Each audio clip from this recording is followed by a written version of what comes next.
Wanna play? Wanna play? Wanna play? Wanna play? Wanna play? Wanna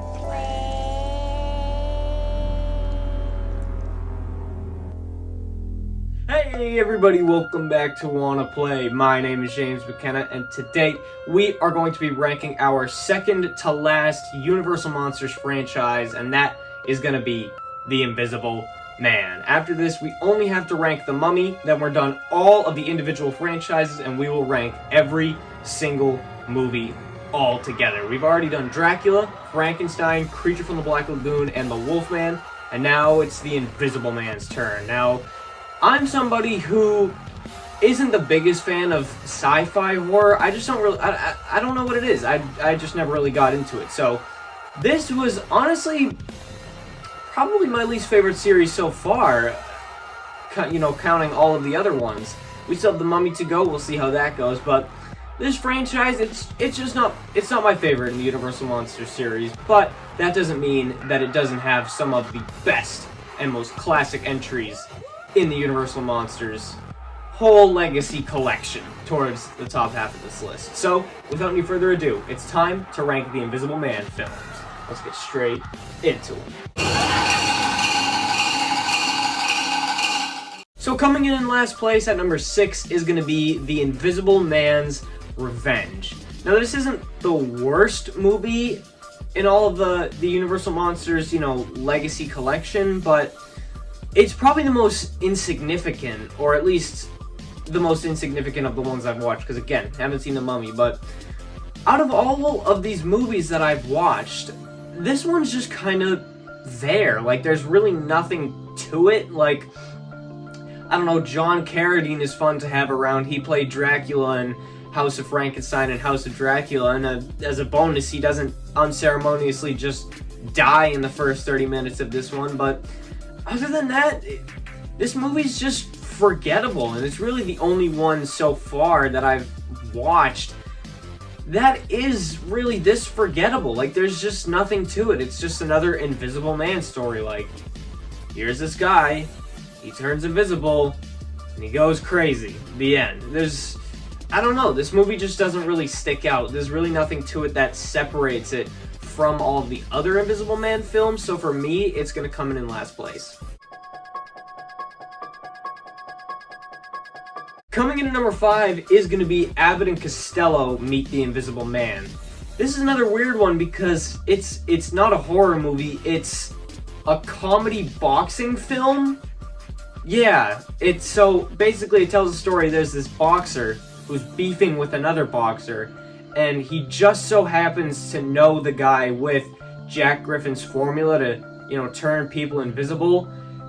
So he hires Abbott and Costello, who in this movie are detectives, to basically, like, protect him. He tells them, like, yes, I am this guy, and I need you guys to, like, look out for me and protect me. And then basically Lou Costello's character, you know, kind of pretends to be a boxer, so he's a detective pretending to be a boxer, and in the actual fight, so he fights the guy that the Invisible Man in this movie is beefing with, but in reality, the Invisible Man in this film is in the ring, and he's fighting for him.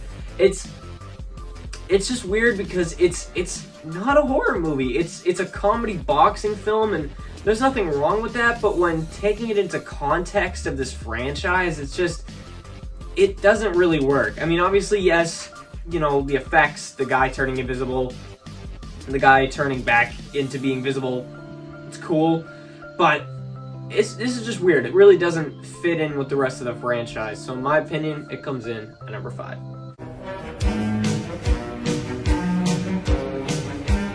At number 4 is going to be the sequel to the original, The Invisible Man Returns. Now, obviously, Claude Rains is irreplaceable as the Invisible Man, but if you were going to do it, there's not really a better option than Vincent Price. Vincent Price does great as the Invisible Man, and we do get some cool scenes in this movie. Cool stuff that, you know, were mentioned in the first one, but we never actually got to see. Like, for example, when it rains or when it's foggy, you can see the Invisible Man. And we get some of that in this movie. Like, there's a scene, it's really cool, where there's a cop and he's smoking a cigarette, and like right behind him in the cigarette smoke, the guy's face appears, and it looks absolutely sick, and it's pretty creepy as well.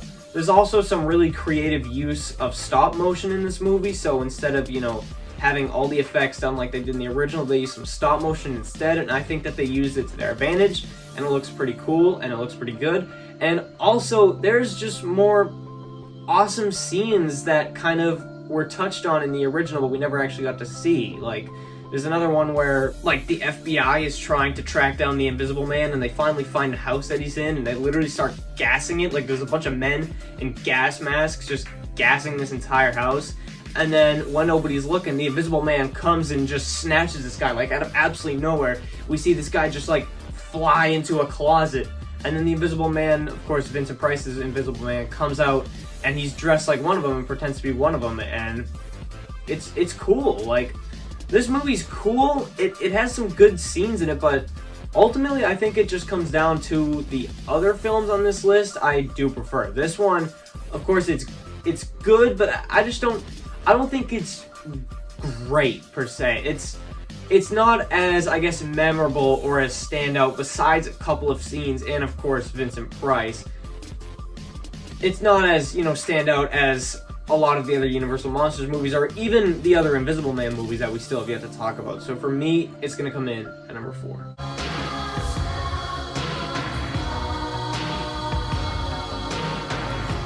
Coming in at number 3 is going to be The Invisible Woman.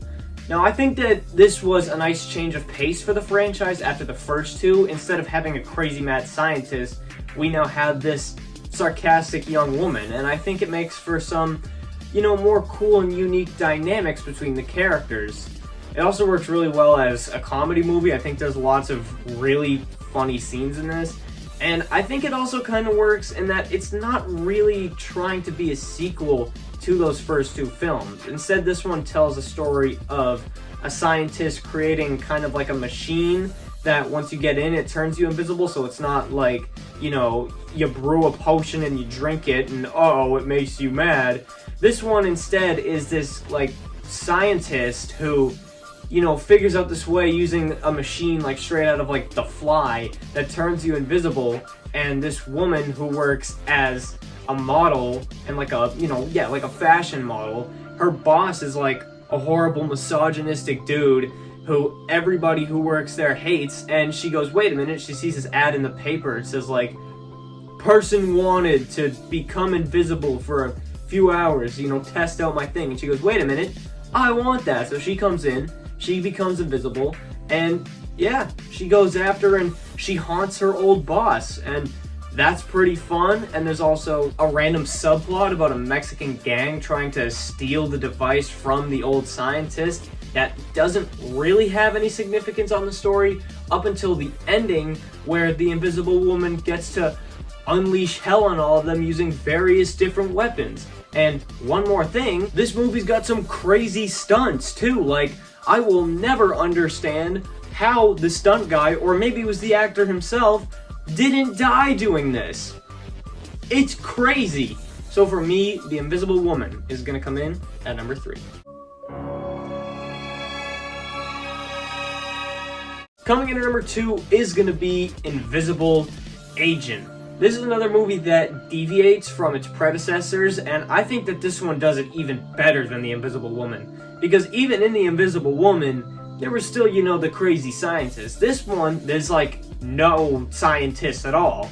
It's instead a war movie where the US government has, the formula that Jack Griffin used in the first film and is using it for war tactics. And I honestly think that it's pretty cool, and it actually uses real life events such as, Pearl Harbor and Midway to actually, enhance the story. And I think that it's pretty cool, and it makes it more realistic that way. And I also think that it has possibly the best effects in the entire franchise. I mean, there's literally a scene where we watch a guy disappear into thin air on his way down from an airplane. Like, he's literally on a parachute, parachuting down from an airplane, and he turns invisible in midair and starts like taking off his clothes. It is absolutely sick. It had a great secondary antagonist named Heiser as well, who got a really dope death scene because they just didn't care. They just shot the living hell out of him. Overall, I think that this was a nice change of pace for the series and a really cool direction to take it in. And honestly, if they made more sequels to this rather than the original, which this actually is still a sequel, it keeps continuity. It says, yes, we got this formula from Jack Griffin. I wouldn't be mad at that. Like, if we didn't get The Invisible Man's Revenge or Abbott and Costello and we kept getting Invisible Man war movies, that would be awesome. So for me, this movie is great, and I think that it's great enough to come in at number 2. But coming in at number 1, I mean, it's the original The Invisible Man. Like, there's no question that this is the best in this franchise. This movie is in a league of its own. It's one of my top 20, at least, favorite horror films ever made. I just love it because the effects for the time, like, you gotta think about, you know, the context of when this was released. There was no green screens, and there wasn't gonna be green screens for another 40 or 50 years, so the fact that we literally watched this dude just disappear right on screen is just, it's astounding, it's astonishing, it's all those words. And also, it has by far the best Invisible Man. The charisma that Claude Rains brings to this role is just unlike any other. This is a character that you really need to have charisma and have a great voice to pull off, because, you know, you don't actually get to see him for the most part, and I think that Claude Rains does a fantastic job playing Jack Griffin, the Invisible Man. It's one of, if not maybe, not including Bela Lugosi's Count Dracula, the best casted Universal Monster movie of all time. It's so amazing, and his quotes and his lines are so memorable. I love his look, the fact that he's all bandaged up and he has those crazy glasses and he's got his robe on. The opening scene is fantastic.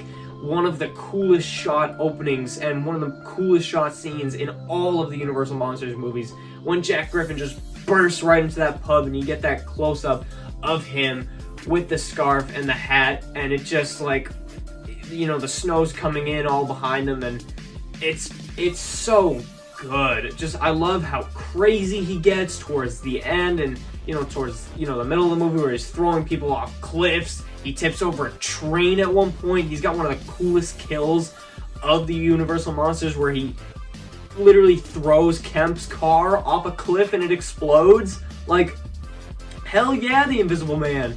This movie is so awesome. Just the charisma and craziness that, you know, Claude Rains brings to the role of Jack Griffin, the Invisible Man, is just unlike any other. And for me, there was absolutely no other choice that I could make but to put the original Invisible Man at number 1. So thank you for watching my ranking of the Invisible Man films. Let me know your ranking in the comments down below.